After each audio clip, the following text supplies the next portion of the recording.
dans ta journée d'entrepreneur, tu vas parler au PDG d'une entreprise qui fait 100 millions, et puis 3 minutes après, tu vas passer l'aspirateur de ton bureau, quoi.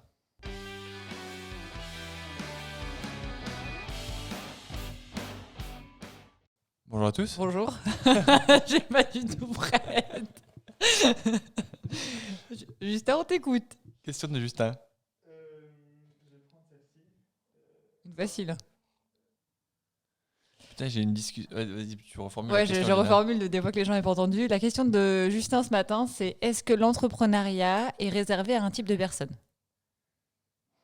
Et toi, tu avais commencé en disant j'ai eu une discussion. Ouais, j'allais dire, j'ai eu une discussion hier avec quelqu'un sur ce sujet-là. Donc c'est chaud dans ma tête. J'ai encore oublié de prendre de quoi noter. Vas-y, commence. Il n'y avait pas besoin de noter comme ça. Pris au dépourvu.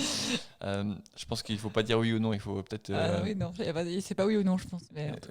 Je pense que déjà, ça veut dire quoi l'entrepreneuriat? Je pense que déjà, est-ce qu'on peut se mettre en face sur une définition?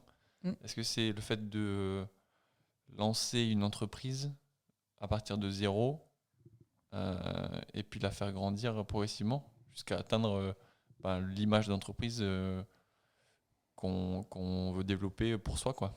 Ça ne veut pas dire gros, ça veut pas dire petit, ça veut dire l'image qu'on s'en est faite, quoi. Atteindre son objectif au final d'entreprise. Oui, je pense qu'on peut partir sur cette définition-là. Au moins, ça donne un cadre et on répondra sur celui-là, sur ce cadre-là. Oui, je pense que c'est aussi comme ça que le voient les gens.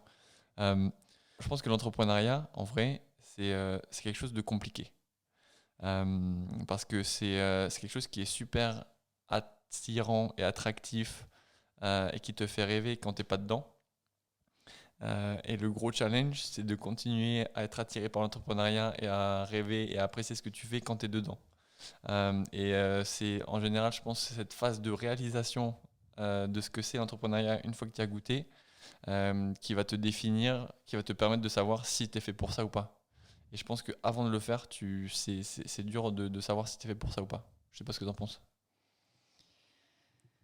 Ouais, je sais pas si j'aurais abordé exactement pareil. Je pense qu'il y a deux choses. Alors, pour répondre à ta question, on va essayer de quand même d'y répondre en disant est-ce que c'est un type de personne. Pour moi, non. En fait, l'entrepreneuriat, déjà, c'est une idée. Je pense que ça part de là. On ne peut pas entreprendre quelque chose si on n'a pas une idée de faire quelque chose. Et après, il faut le faire. Et en fait, moi, dans la complexité de l'entrepreneuriat, c'est les multicasquettes. C'est être capable, pendant un temps donné qui peut être plus ou moins long, de devoir tout faire. Et pour moi, la complexité, elle est là parce que je ne suis pas sûre que tout le monde a la capacité de tout faire. Et quand je dis tout faire, c'est développer l'idée, donc le produit, le service, mais en même temps, c'est faire la compta, faire du business development, organiser l'entreprise, gérer les aspects banque, finance, administratif, payer des salaires, recruter les gens, développer les gens. Et en fait, pour moi, la complexité, elle est là-dedans. La multicasquette. Multicasquette.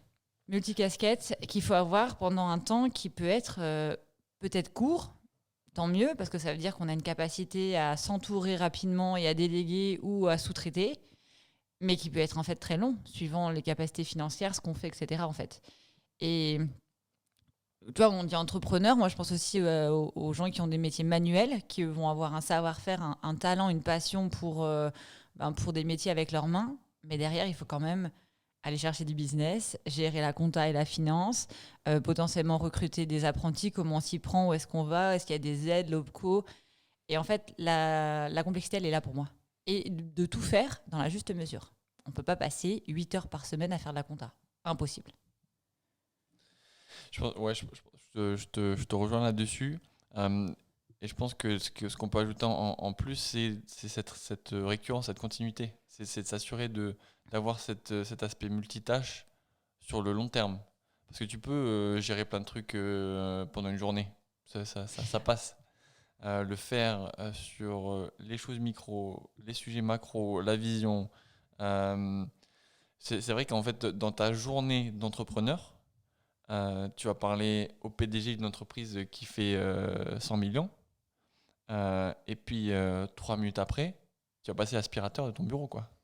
Ouais, c'est ça. Et, Hein. et ça, je pense que notamment quand... C'est ça, hein. C'est un message pour moi. C'est mon tour d'aspirateur ce week-end. En fait, je pense que le vrai gap, la vraie réalisation, quand tu passes en tout cas du salariat à l'entrepreneuriat, c'est effectivement ça. Il ne faut pas se poser trop de questions, je pense.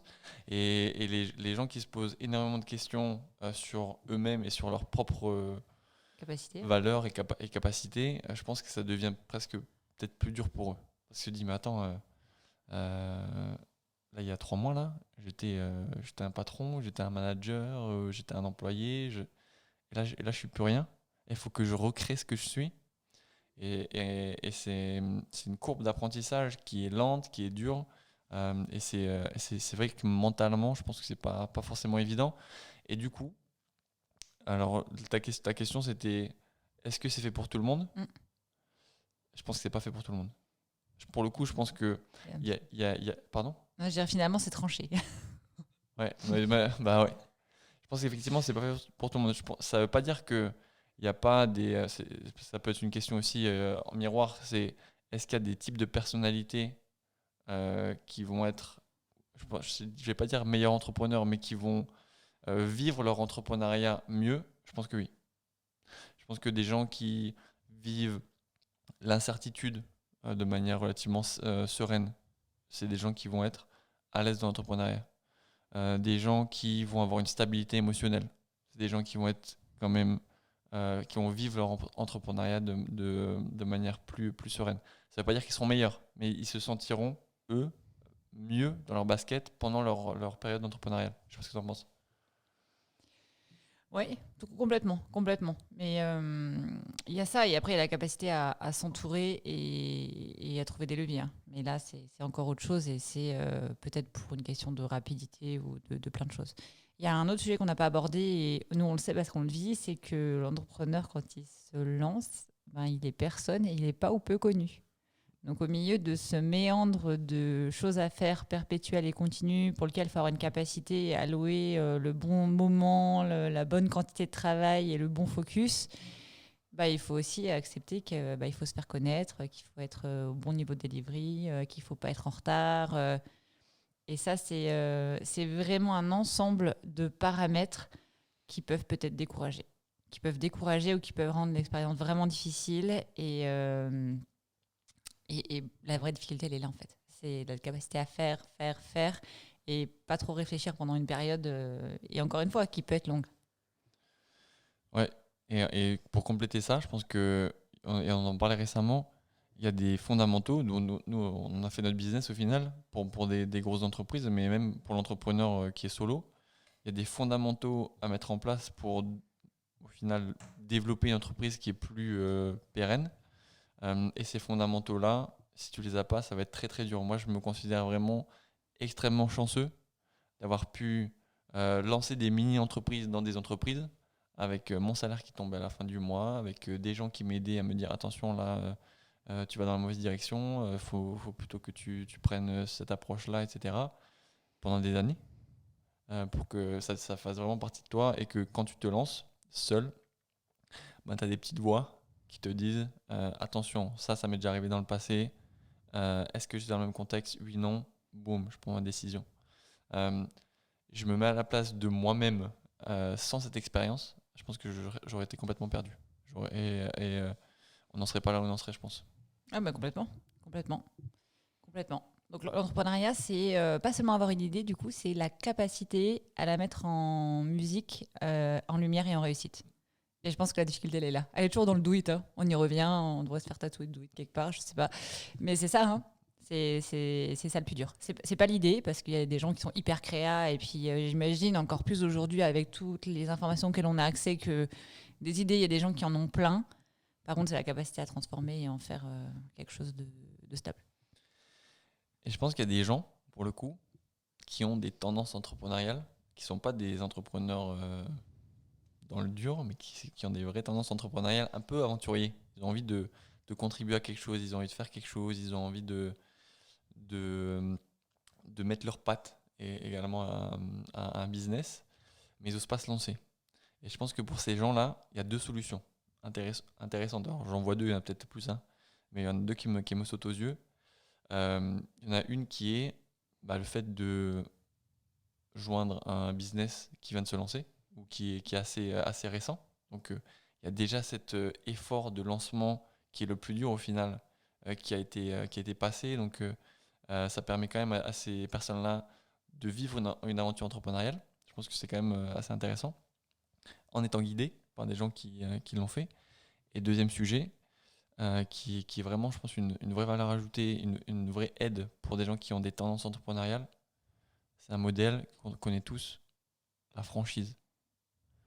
Les franchisés, c'est des entrepreneurs au final, mais ils rentrent dans un cadre qui a déjà été préétabli par d'autres avant eux, avec des chiffres, avec des process, avec des méthodes, avec souvent il y a du parrainage, du coaching dans la franchise, etc. Et c'est super rassurant. Euh, et pour le coup, ils ont aussi le sentiment voilà, de lancer leur propre boîte ou leur propre entreprise. Ils le font euh, en étant cadrés, quoi. Et je pense que ça peut être rassurant aussi. Ça peut être un bon essai, pour le coup, pour des gens qui aimeraient se tester, quoi. Je ne sais pas si on Non peut dire qu'on peut se tester entrepreneuriat, franchement. Je pense que si.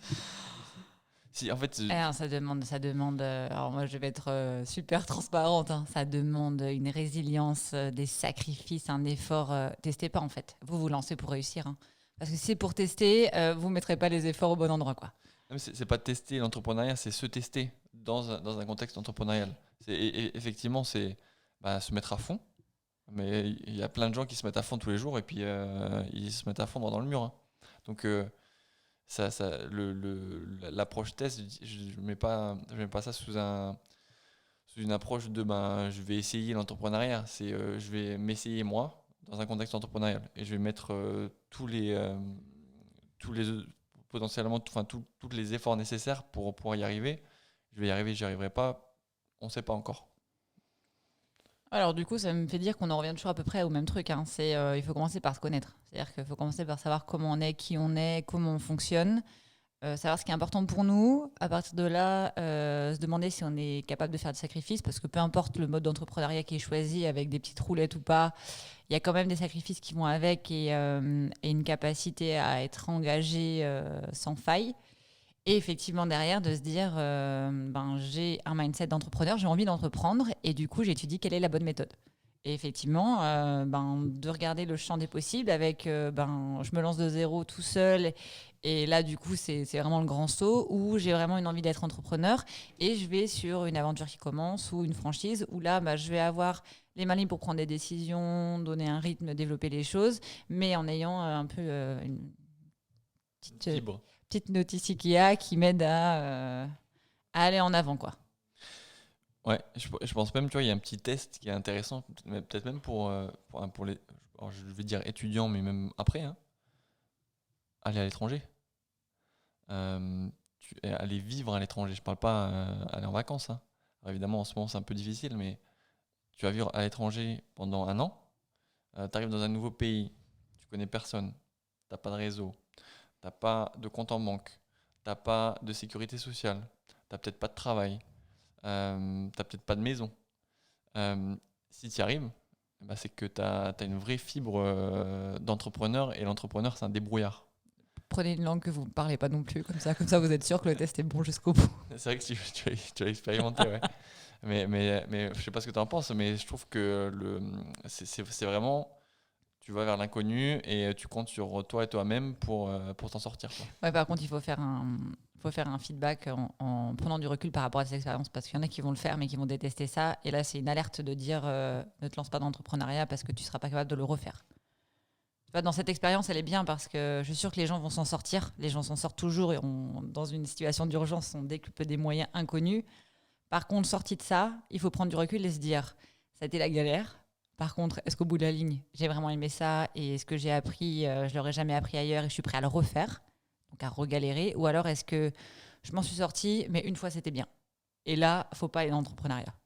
Mais pour moi, c'est ça l'entrepreneuriat. Je pense que l'entrepreneuriat n'est pas une fin en soi. Il y a des gens qui peuvent lancer une boîte, que ça marche, parce que, comme tu dis, ils ont tout mis en place et ils s'en sortent, mais ils n'aiment pas ça. Ouais. Et c'est là où il faut s'arrêter au final. Parce qu'on en revient au sujet initial, que tout le monde n'est peut-être pas fait pour l'entrepreneuriat, ou tout le monde ne prend pas du plaisir dans l'entrepreneuriat. Parce que ça devient au final, encore une fois, le but ultime, c'est d'essayer d'aimer ce qu'on fait, quoi. C'est super important. Là, je me dis qu'il faut faire une synthèse.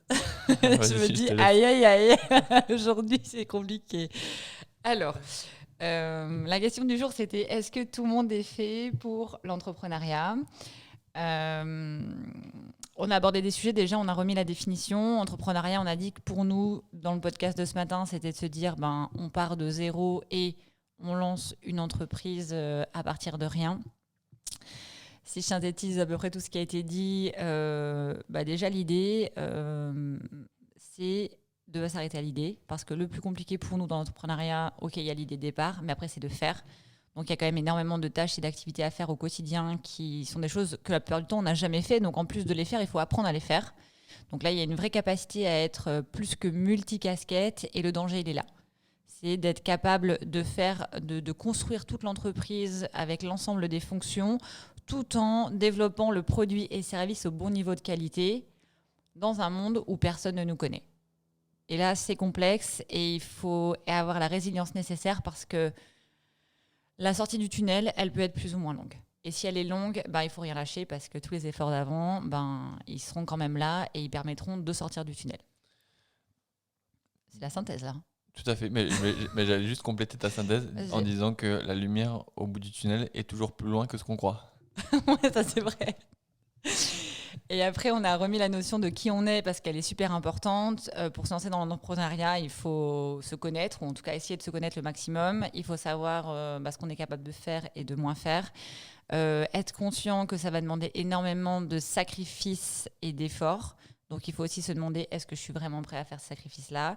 Et on a vu que pour se lancer, il y avait différents moyens de le faire. Alors, on peut se têter avec l'étranger, qui est un bon moyen en se disant, voilà, je pars dans l'inconnu avec rien. Et si je m'en sors, est-ce que j'ai aimé ça ? Est-ce que je suis capable de le refaire ? Est-ce que j'en ai envie ?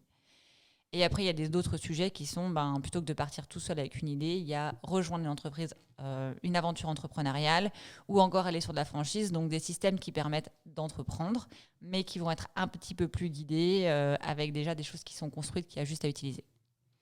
Et pour compléter la synthèse, juste parce que j'ai 2 autres idées pour que les gens soient potentiellement aidés dans leur démarche entrepreneuriale, si ça les grise, il y a des réseaux.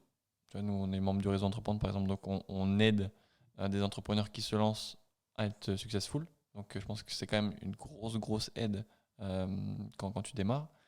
Et le deuxième sujet sur lequel je pense qu'il y a un taux de succès d'entrepreneuriat plus intéressant et plus important, c'est des gens qui ont une quarantaine, une cinquantaine d'années, qui ont une expérience professionnelle, salariée, et qui reprennent une entreprise.